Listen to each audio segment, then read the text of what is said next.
She dug a sod dugout for free while settlers spent $200 on lumber cabins.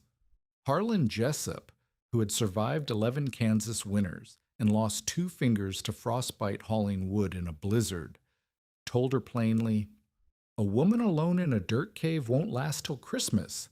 You'll freeze in that hole, and those children will freeze with you." She had $43, two children, and needed shelter she could not afford to build. On January 7, 1886, the temperature dropped 50 degrees in 12 hours. But 6 months earlier, Eliza Crutchfield had never cut a single sod brick in her life. She stepped off the wagon at the Kerwin Land Office on June 26, 1885, holding a child in each arm. Thomas was 6. Mary was 4. Between them, they owned one trunk of clothes, a cooking pot, a skillet, a Bible, and $43 in paper currency folded into the lining of Eliza's dress. The land office clerk barely looked up. He had seen 100 widows this year, maybe 200. They came west with dead husbands' dreams and living children's needs, and most of them went back east before the first frost.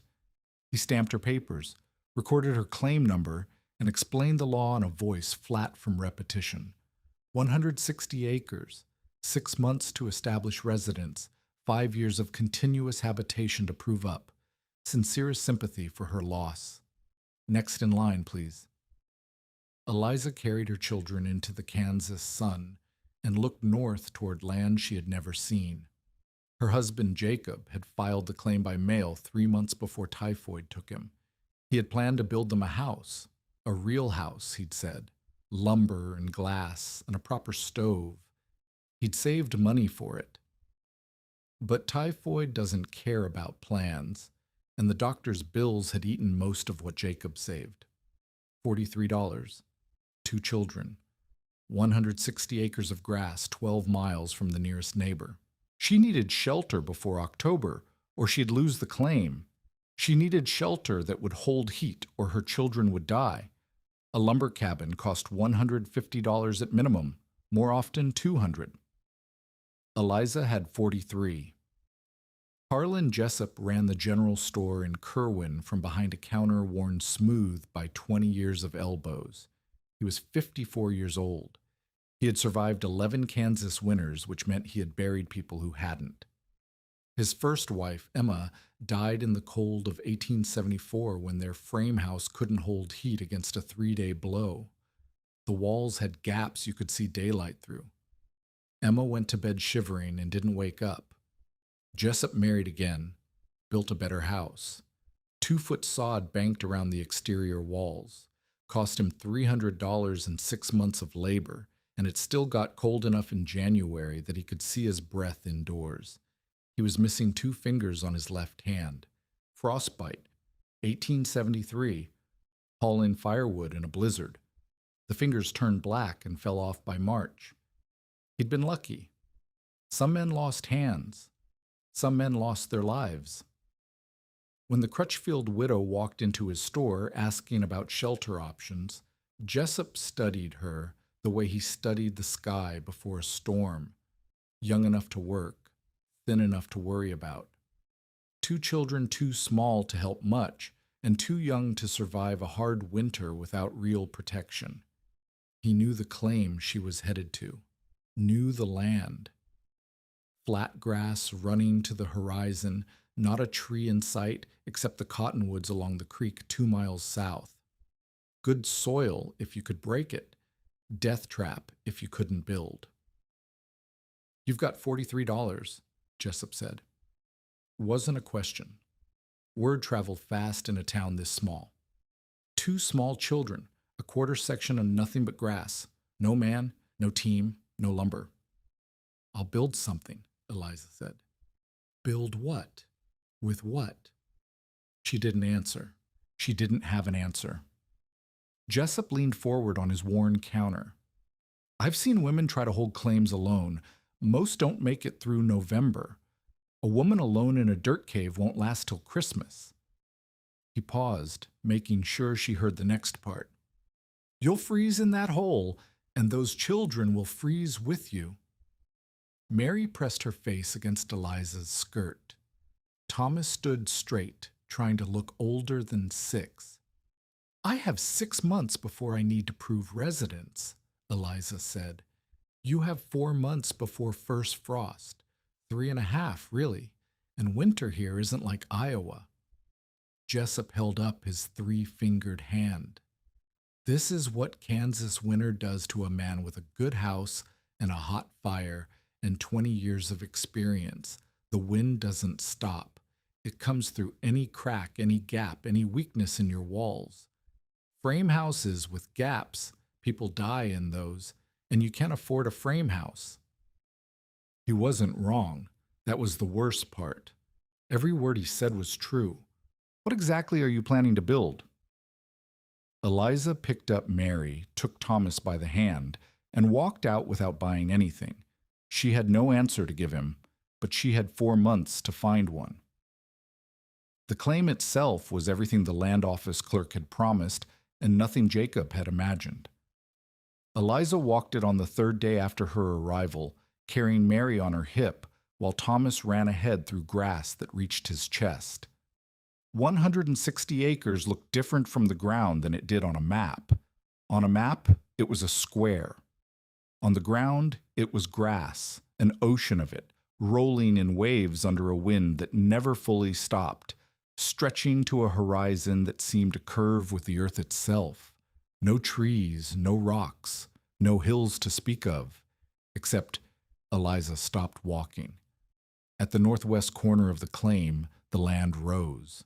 Not dramatically, maybe 15 feet over 100 yards of gentle slope, but the slope faced south, and at its base, previous floods had washed away the topsoil to expose hard-packed clay the color of rust.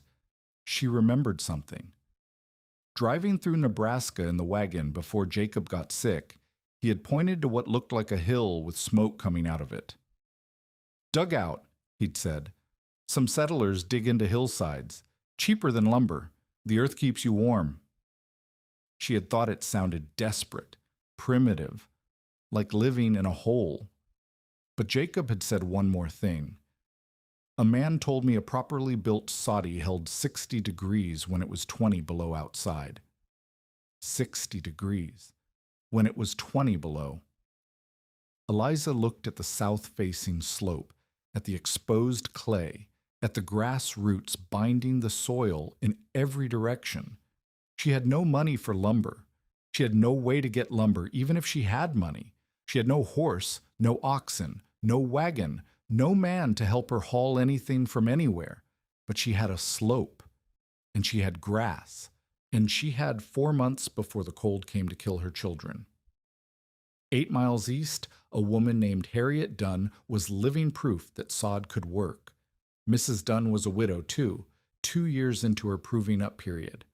Her husband had died of fever 3 months after they built their house, and she'd been alone ever since.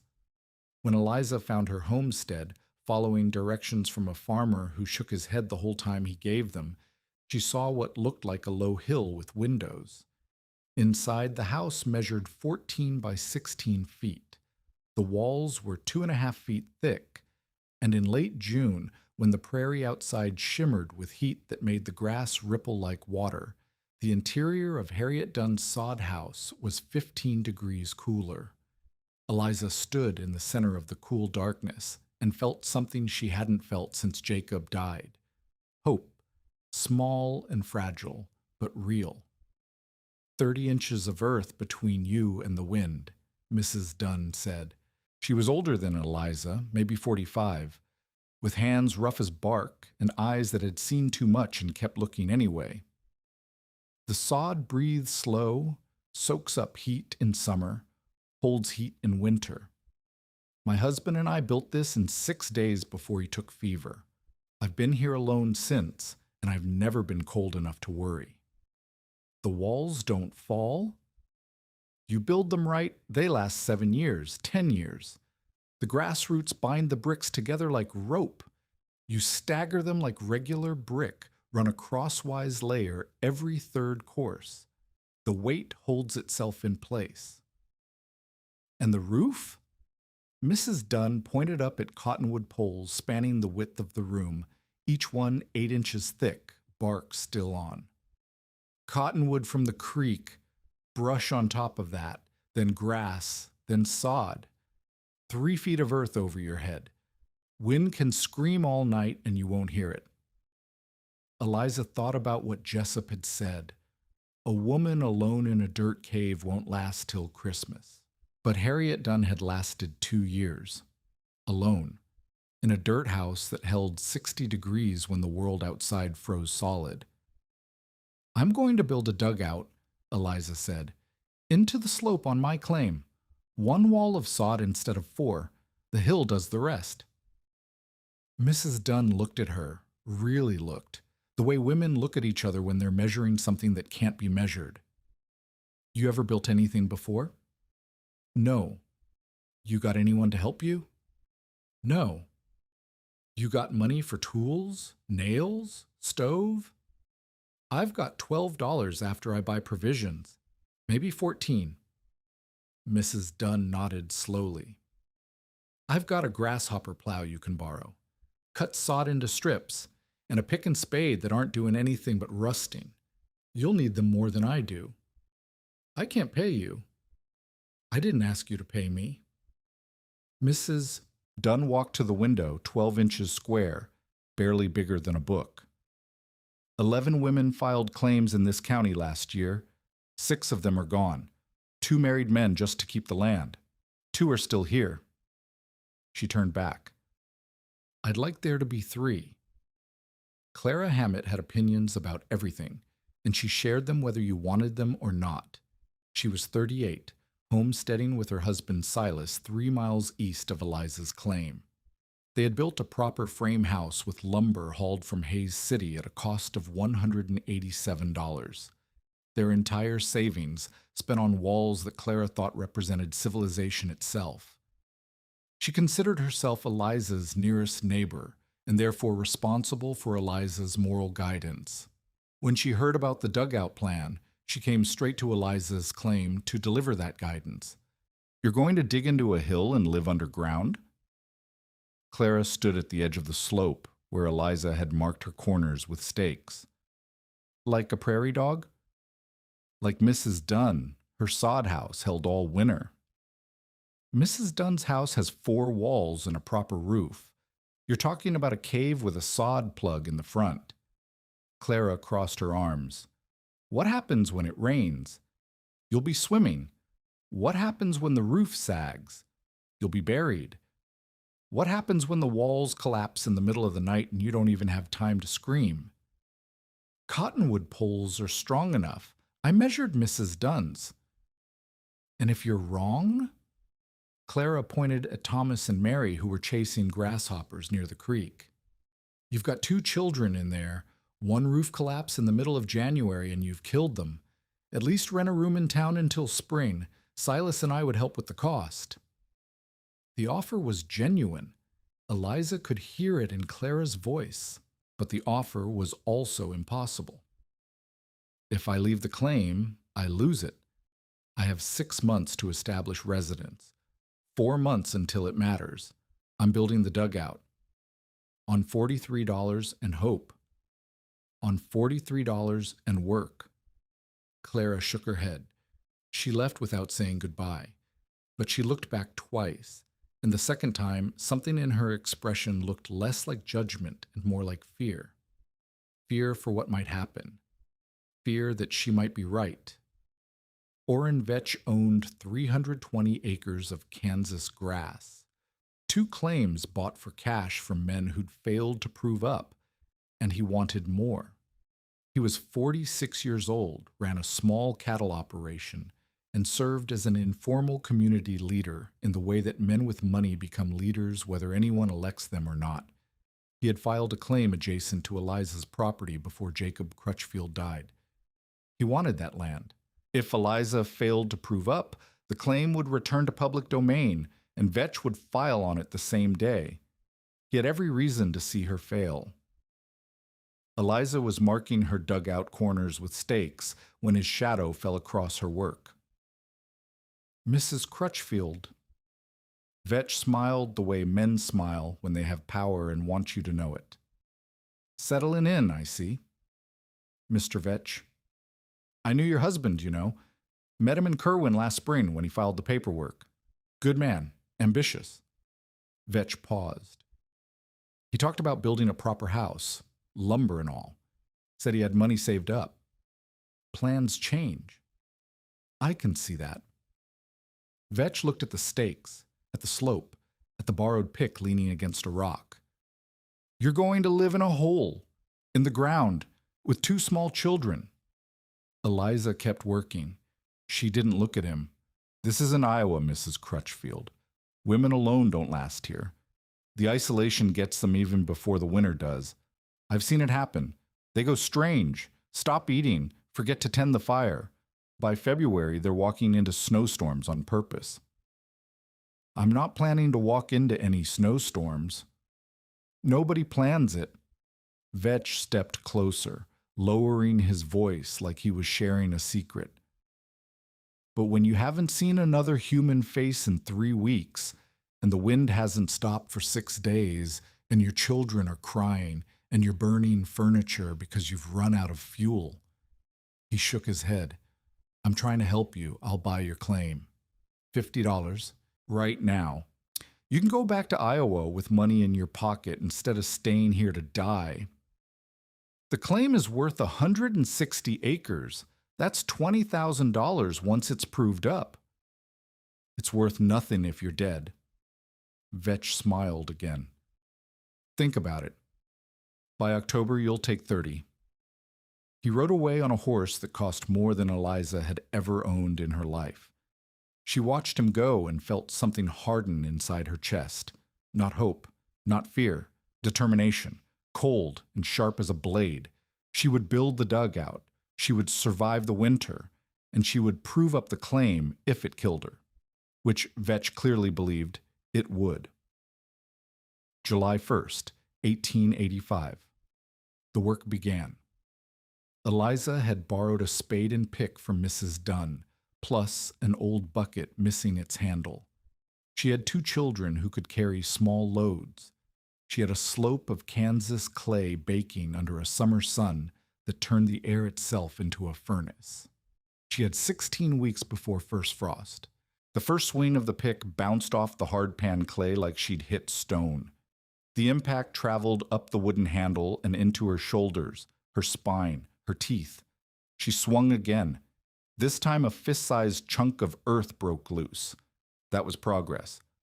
Fist by fist, she would dig a home.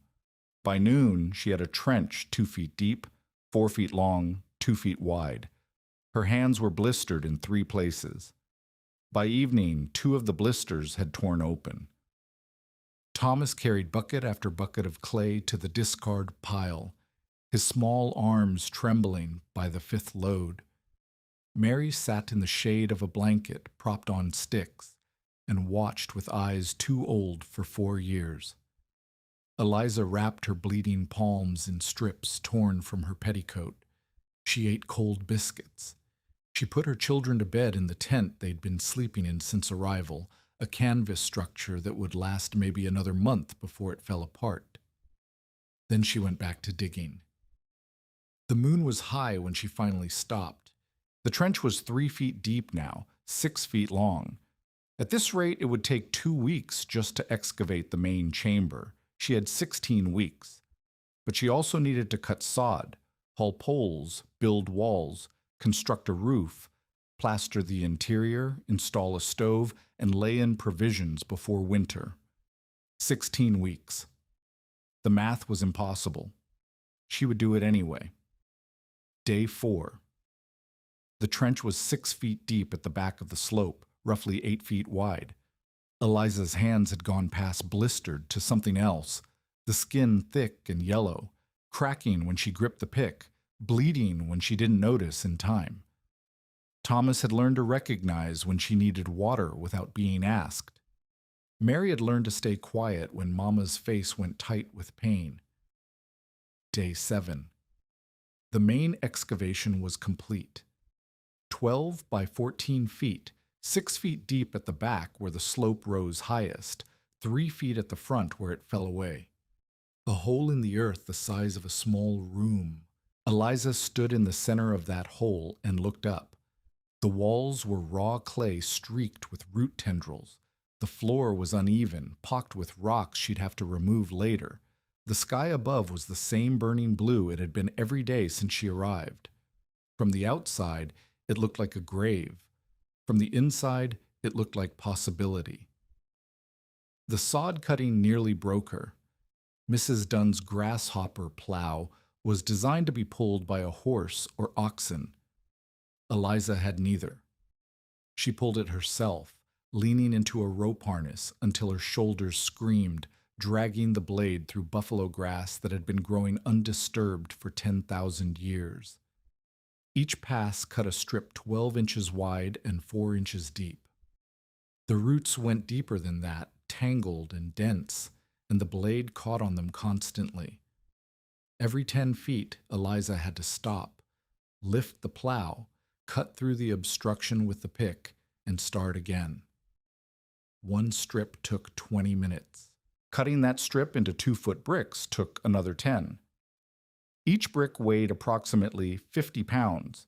She needed 280 bricks for the front wall alone. 50 pounds times 280 was 14,000 pounds of earth, 7 tons.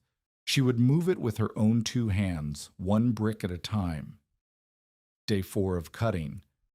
160 bricks lay curing in rows, their grass roots still green, slowly drying in the sun. Eliza's shoulders felt like someone had beaten them with hammers. Her thighs shook when she tried to stand. She had lost weight she couldn't afford to lose. Her dress hung loose now, and her face in the reflection of the water bucket looked like someone she didn't recognize. Day 8. 280 bricks ready. Wall construction could begin. That night, lying in the failing tent with her children asleep on either side, Eliza allowed herself to feel something like hope. The bricks were cut. The excavation was complete. She was ahead of schedule. On August 3rd, a thunderstorm crossed the prairie. Lightning struck a homestead 4 miles south. The frame house, built with expensive lumber hauled from Hays City, burned to the ground in 20 minutes. The family survived only because they'd seen the fire coming and run. Eliza watched the smoke column rise against the evening sky and thought about fire, about the frame houses that had killed people, about Harriet Dunn's sod house that had never burned because sod doesn't burn. Another reason, another advantage, another piece of evidence that she was right. But she still hadn't built the wall, and the roof was still just a theory. The wall rose slowly, 5 inches at a time, course by course. Each brick had to be lifted to chest height, positioned precisely, fitted tight against its neighbors. The first course sat directly on the clay floor of the excavation. The second course staggered over the first, joints offset, just like regular brickwork. Every third course, Eliza laid bricks crosswise to bind the wall and prevent splitting. The door frame 2 cottonwood poles she dragged from the creek 1.5 miles away had to be positioned as the wall rose around it. The window opening, 12 inches square, sat 5 feet up, framed by smaller branches. By August 15th, the wall was 5 feet high. The dugout was starting to look like shelter instead of a hole. That night, 5 courses of brick collapsed inward. Eliza heard it happen from inside the tent, a soft, sighing sound like an exhale, then a crash. She ran to the site with a lantern and found 3 days of work destroyed. Bricks scattered, courses jumbled, the wall sagging where it should have been straight. She had built too fast, hadn't let the lower courses settle, hadn't staggered properly. Mrs. Dunn had warned her about this. She'd rushed anyway. 3 more days. That was what it would cost to rebuild. 3 days she didn't have. Eliza sat in the ruins of her wall and did something she hadn't done since Jacob died. She wept. August 20th. The wall was rebuilt, slower this time, more careful. Every brick checked twice before the next one went on top. Eliza was measuring the roof span when she heard a wagon approaching. She shaded her eyes against the afternoon sun and watched it come.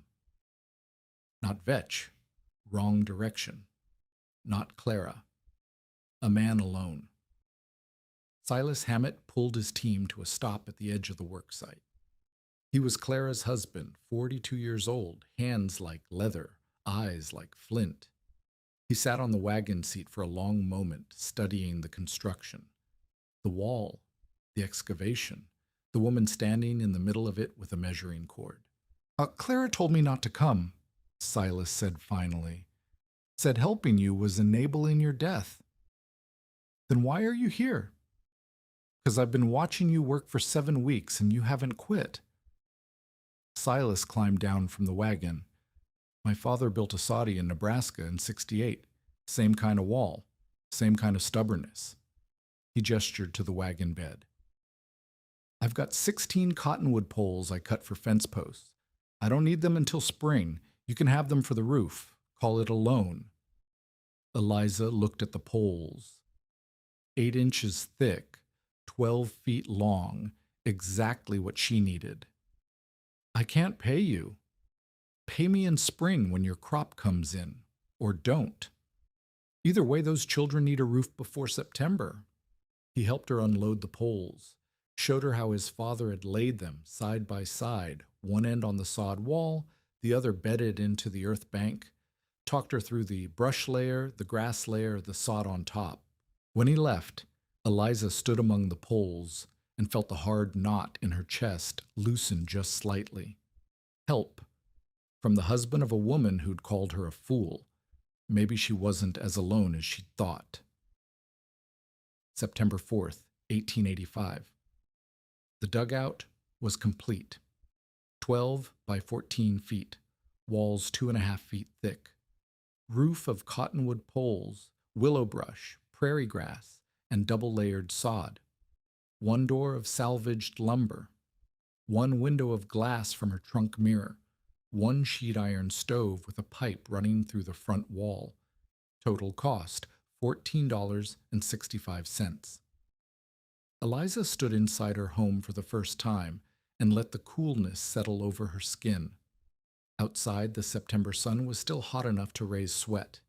Inside, the air was 15 degrees cooler. The walls breathed earth and grass. The ceiling held steady, not a single pole bowing, not a single crack of daylight showing. Thomas ran his hands over the whitewashed walls. It smells like dirt. It smells like home, Eliza said. Mary curled up on the bed frame. Cottonwood branches lashed together with rope and fell asleep within minutes. She hadn't slept well since Iowa. The tent was too hot, too exposed, too uncertain. The dugout was none of those things. Status report, September 15th, 1885.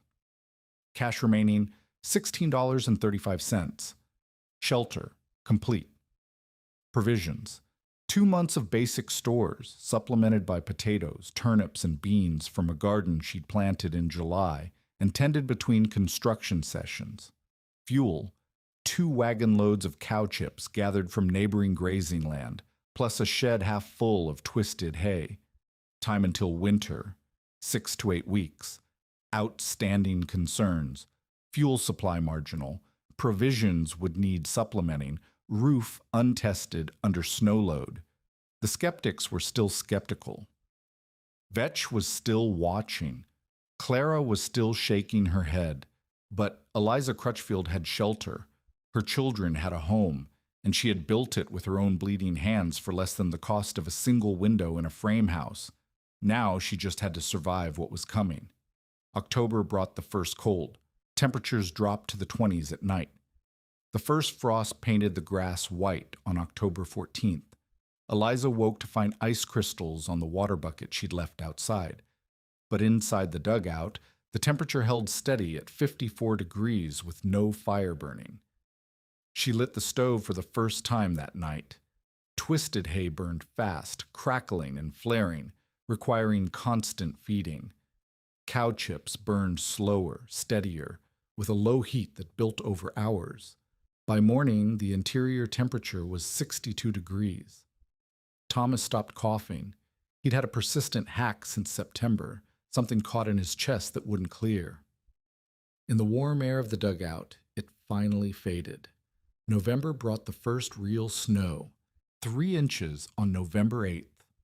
Eliza watched it fall from the window, her 12-inch square of glass that was also her only source of daylight, and felt a knot of anxiety tighten in her stomach.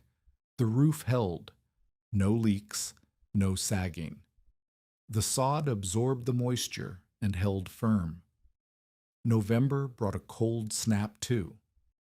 4 consecutive nights at 8 degrees.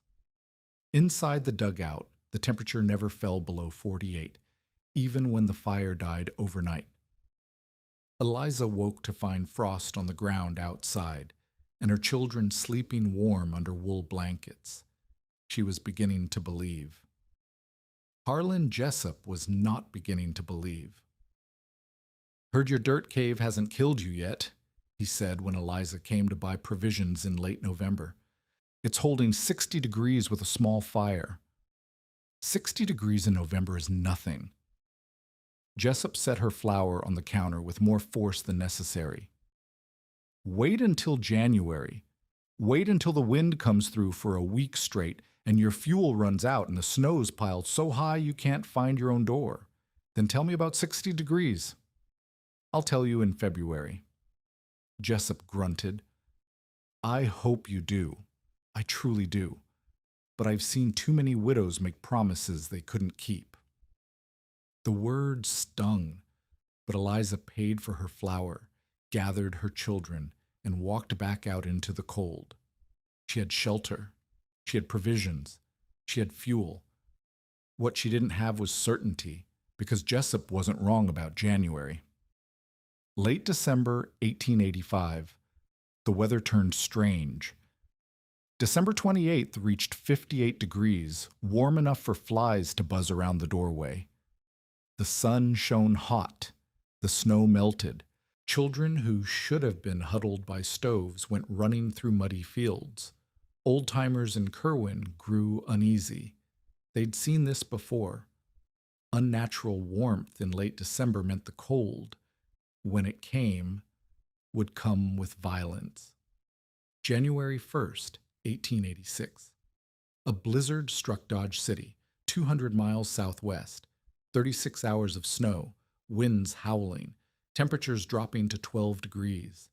Then it passed. By January 5th, the weather was warm again, sunny, quiet, beautiful. On January 6th, flies buzzed in Eliza's doorway for the second time that week. Thomas asked if he could play outside without his coat. "Keep the coat on," Eliza said. She didn't know why. The sun was warm. The air was calm. The temperature was 35 degrees, almost balmy. But something felt wrong. Something in the stillness. Something in the way the light slanted across the grass.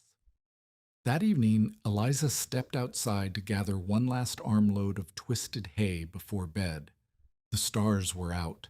The wind was calm. The world was silent. She did not know that a mass of Arctic air was racing south across the Dakotas at 40 miles per hour. She did not know that it would reach Kansas before dawn.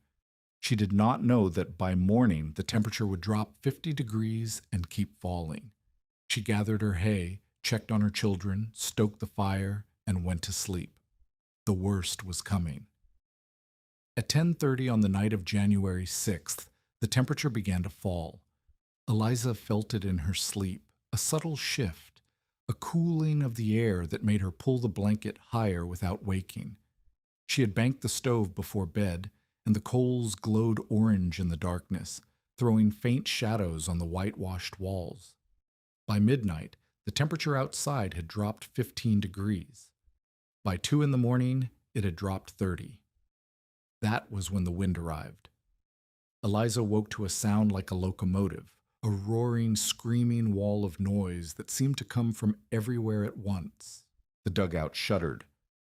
Not the walls. The walls were 30 inches of solid earth, and they didn't move.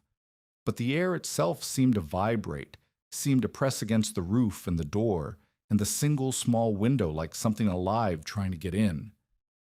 She lay still for a moment, heart pounding, trying to understand what she was hearing. Wind. Just wind. But wind like she had never heard in her life, not in Iowa, not anywhere. This was wind that sounded like it wanted to kill something. Thomas sat up in the darkness. Mama? It's a storm. Stay in bed. It's loud. I know. Stay in bed. Eliza crossed to the stove and fed it twisted hay until the flames leaped high. The interior temperature had dropped while she slept, maybe 50 degrees now, maybe 48, cold enough to see her breath in the dim orange light. She checked the door. The latch held. No gap, no draft, no whisper of wind. The sod wall was doing what sod walls did, blocking everything the prairie threw at it. But the sound. God, the sound. Dawn came gray and howling. Eliza opened the door crack to check conditions and nearly lost it. The wind caught the edge and ripped it from her hands, slamming it against the interior wall with a crash that woke both children screaming. She threw her weight against it, fighting the pressure, and managed to force it closed. In that moment, 3 seconds, maybe 4, she had seen nothing. Not the privy 15 feet away, not the fuel shed 20 feet away, not the ground at her feet. The snow wasn't falling, it was flying, horizontal, driven by wind that gusted to 50 miles per hour, a wall of white so thick it erased the world.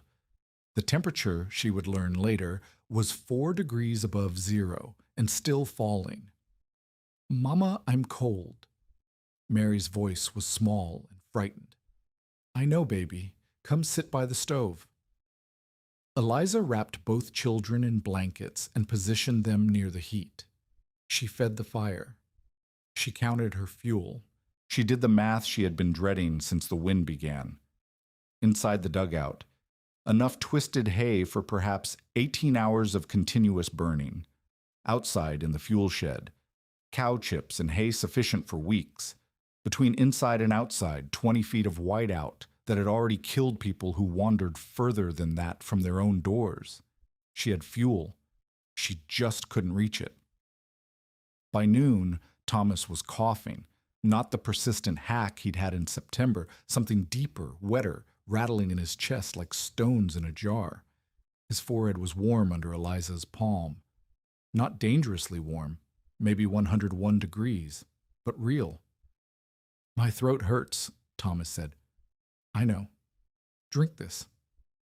Eliza gave him water warmed on the stove.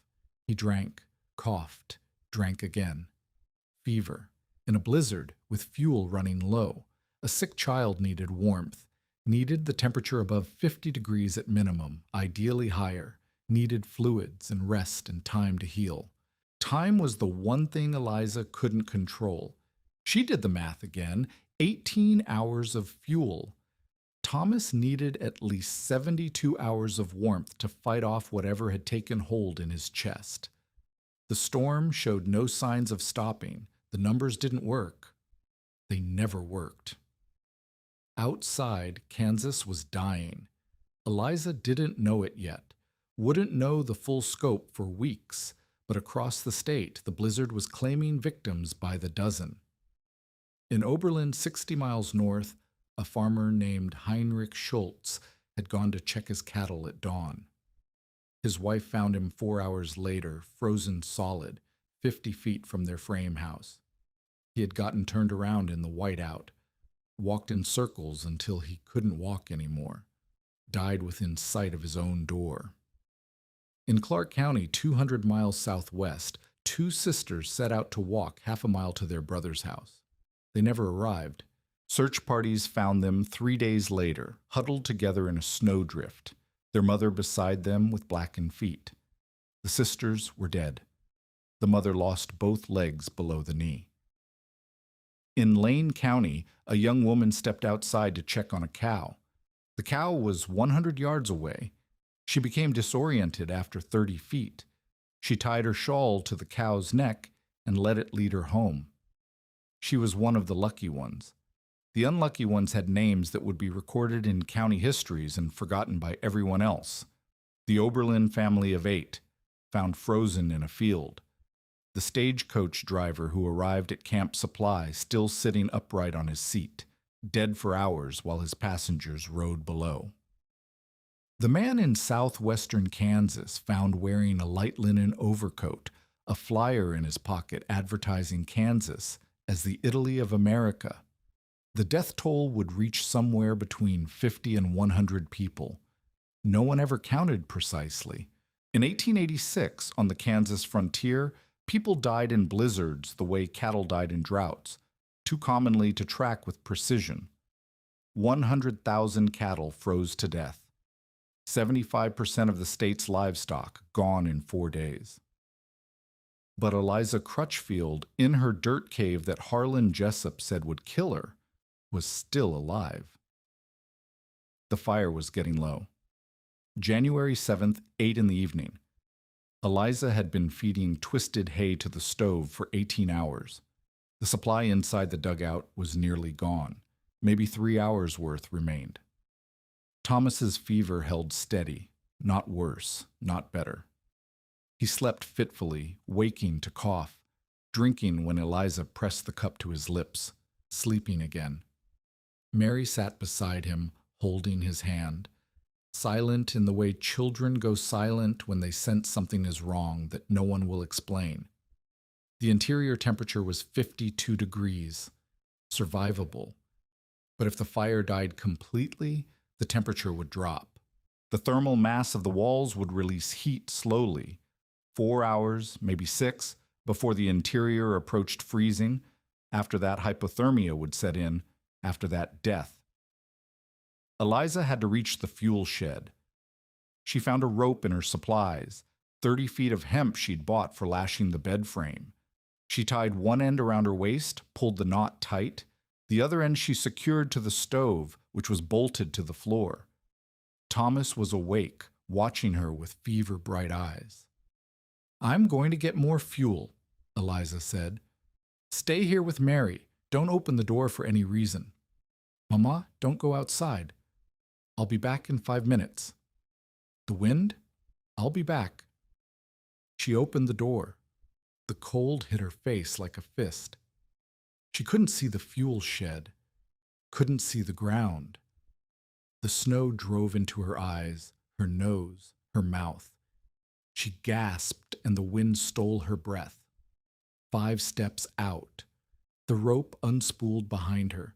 She reached forward, expecting to feel the sod wall of the fuel shed. Nothing. 10 steps. 15. Her fingers were burning inside her mittens. Not cold yet, but the warning that came before cold, the body's signal that damage was beginning. 20 steps. The rope went taut. She had reached the end. The fuel shed should have been here. She had measured it. 20 feet from her door. But 20 feet in a straight line meant nothing when you couldn't see straight.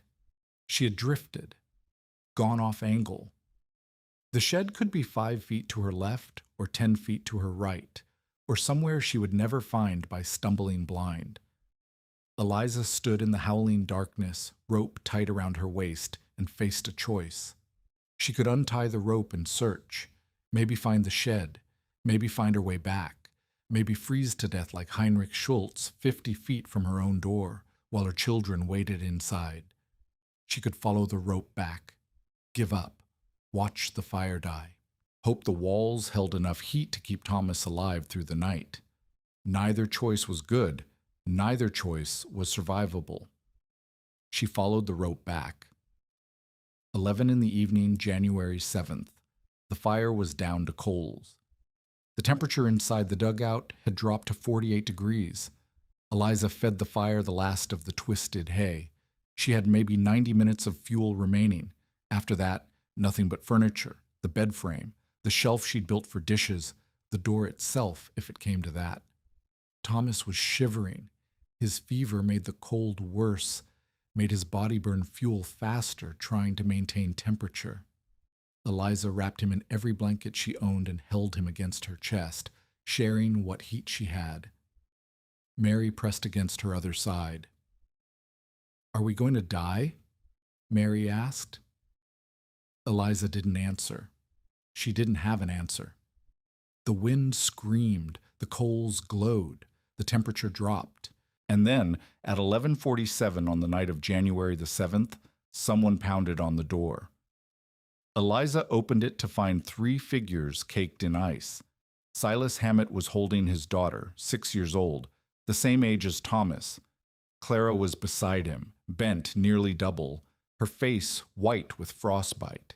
They had walked 3 miles through the blizzard, 3 miles in whiteout conditions, following a fence line, then the creek bed, then luck and God, and sheer determination not to die.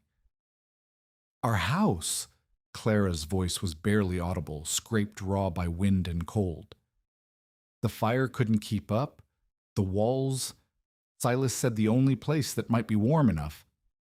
"Get inside," Eliza said. She pulled them through the door, slammed it against the wind, through the latch. The dugout, designed for 3 people, now held 6.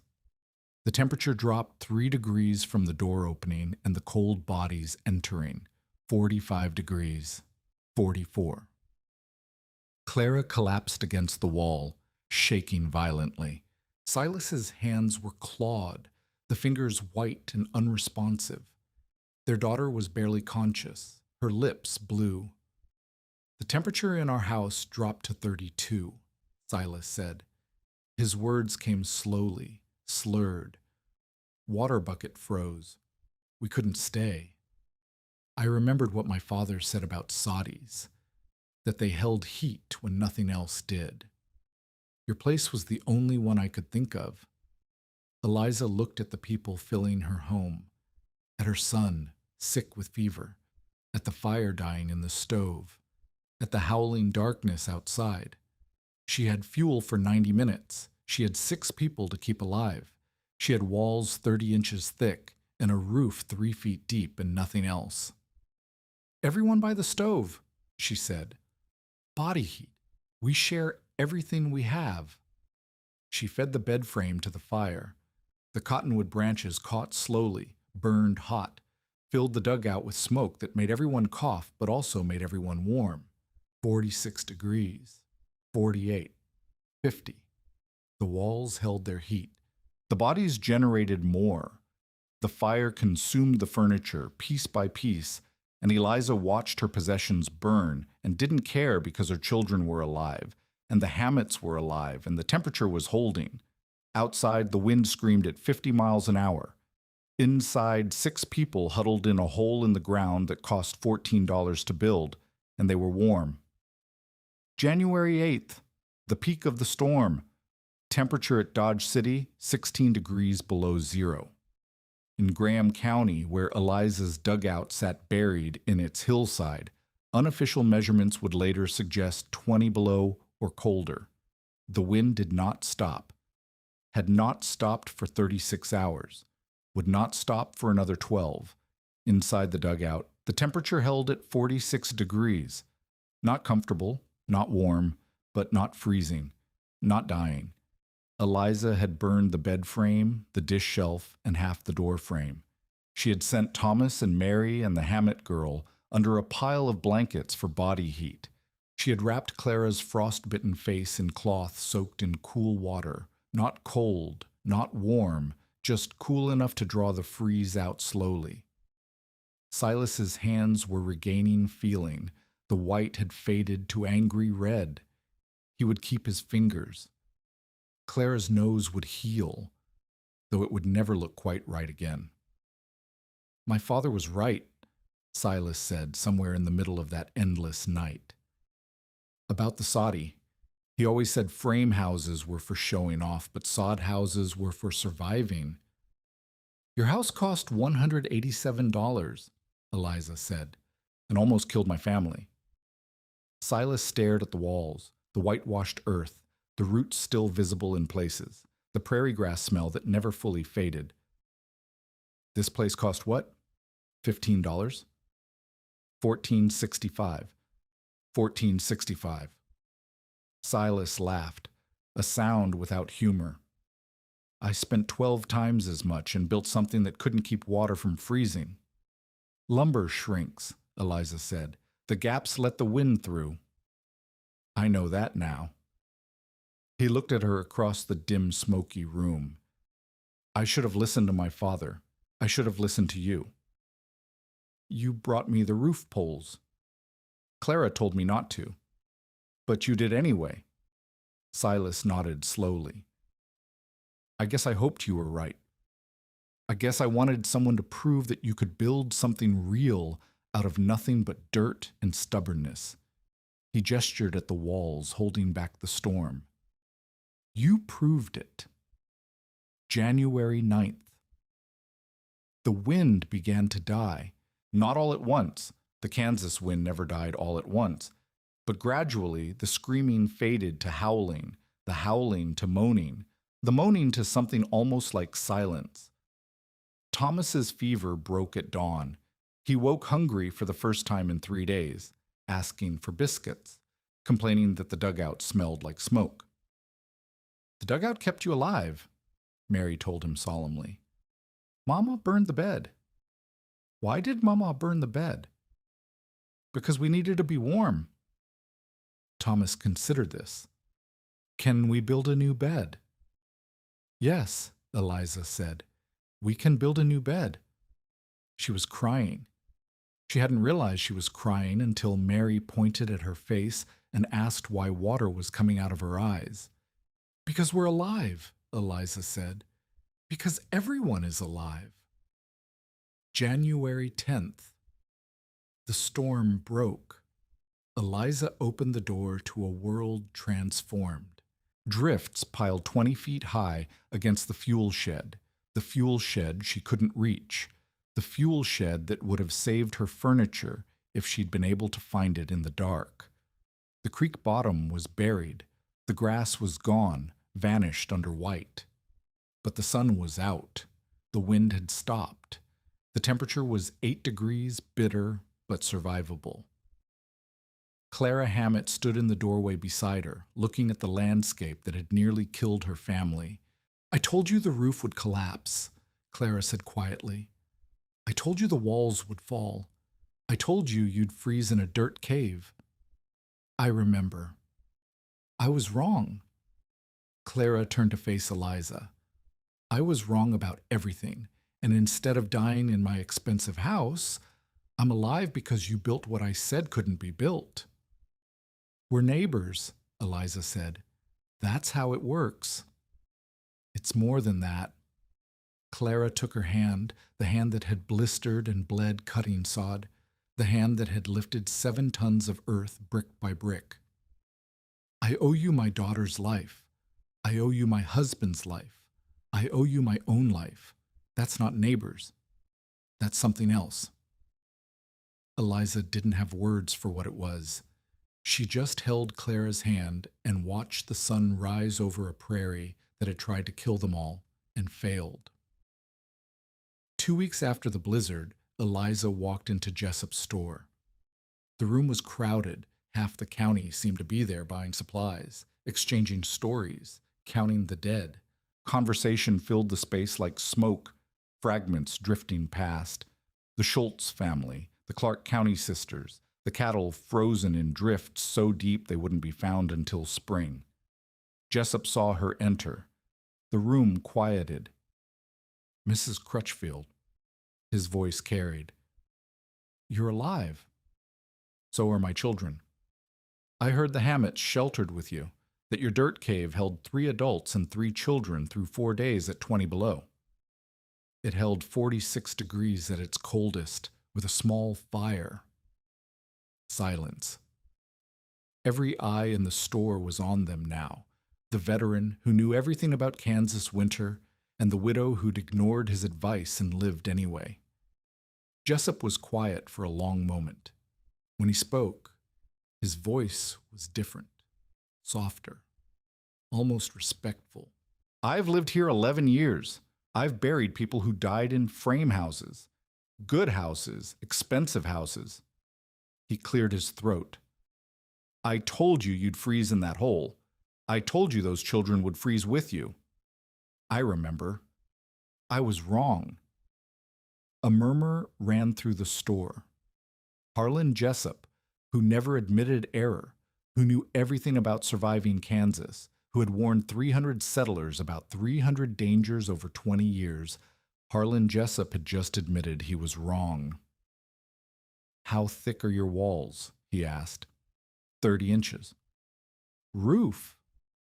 Cottonwood poles and 3 feet of sod. Jessup turned to the men gathered around him.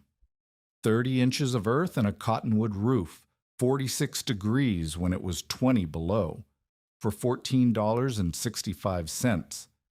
He looked at them, farmers, ranchers, homesteaders, who'd spent fortunes on frame houses that couldn't hold heat. How much did your houses cost? How warm were they when the wind came through? No one answered. No one needed to. Mrs. Crutchfield, Jessup said, would you be willing to show people how you built that dugout, the wall construction, the staggering, the roof? I'll show anyone who asks. Then I expect you'll be busy come spring. She was busy. By March of 1886, 6 families had approached Eliza asking for advice on dugout construction.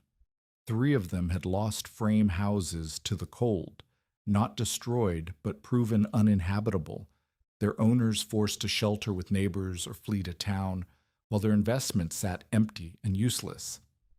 Silas Hammett built a 14 by 12-foot sod addition to his frame house, a sleeping room with 30-inch walls and a sod roof, designed as a winter refuge when the wind came through. $187 for a frame house that almost killed my family, Silas told a gathering of homesteaders in April.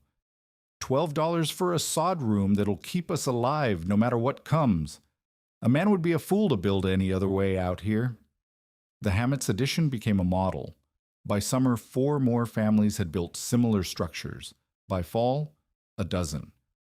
The pattern that Eliza had adapted from Harriet Dunn, walls 30 inches thick, crosswise courses every 3rd layer, cottonwood poles side by side for the roof, became known locally as the Crutchfield way, though Eliza never claimed credit for anything. She just showed people what she'd built and let them copy as they saw fit. Orrin Vetch never visited Eliza's claim after the blizzard. He didn't congratulate her, didn't acknowledge her survival. When someone asked about the widow's place in February, Vetch said only, "She got lucky. One blizzard doesn't prove anything." But he stopped offering to buy her claim. He knew she wasn't leaving. Eliza Crutchfield proved up her claim in 1890, 5 years after her arrival. She received title to her 160 acres, the land Jacob had filed for, the land she had held alone through blizzard and drought and isolation. She never remarried. She raised Thomas and Mary in the dugout until 1893, when she finally built a small frame house on the property. But she kept the dugout as a winter sleeping room and root cellar. Some lessons, once learned, don't get unlearned. She lived on the claim until her death in 1921 at age 67. Thomas took over the farm. Mary married a homesteader from Osborne County. The original dugout stood until 1934, when it finally collapsed from decades of settling, 49 years after Eliza cut the first sod brick with bleeding hands on a July morning in 1885. On January 7, 1886, the temperature dropped 50 degrees in 12 hours. The wind crossed the Kansas prairie at 50 miles an hour, driving snow so thick that men froze to death within sight of their own doors. Frame houses worth $200 couldn't hold enough heat to keep water from freezing inside. Families who had spent their life savings on lumber and glass huddled by roaring fires and watched the temperature drop anyway. Harlan Jessup, who had survived 11 Kansas winters, who had buried his first wife to the cold of 1874, who had lost 2 fingers to frostbite hauling wood in a blizzard, had looked at Eliza Crutchfield and told her plainly, "A woman alone in a dirt cave won't last till Christmas. You'll freeze in that hole, and those children will freeze with you." He was a man who knew the prairie, a man who had earned the right to make predictions, a man who had seen enough death to recognize it coming. He was wrong. 50 years later, when historians asked about the blizzard of 1886, old-timers in Graham County remembered the frame houses that failed and the sod dugouts that held. They remembered families who froze in expensive shelters and families who survived in holes that cost nothing but labor and time. And they remembered a widow who arrived in Kansas with $43 and 2 children, who dug into a south-facing slope with her own hands, who built walls 30 inches thick, brick by brick, while her palms blistered and bled, who opened her door on the worst night of the worst winter to shelter the very neighbors who had said she would die. The dirt cave held. The children lived. The skeptics were wrong. And in Graham County, Kansas, when the old-timers talked about what it took to survive on the prairie, they didn't talk about money or lumber or proper houses. They talked about earth and grass and roots tangled 4 inches deep. They talked about walls that breathed slow and held heat when nothing else could. They talked about Eliza Crutchfield, who built a home for $14.65 and proved that sometimes the people who have nothing are the ones who know how to survive.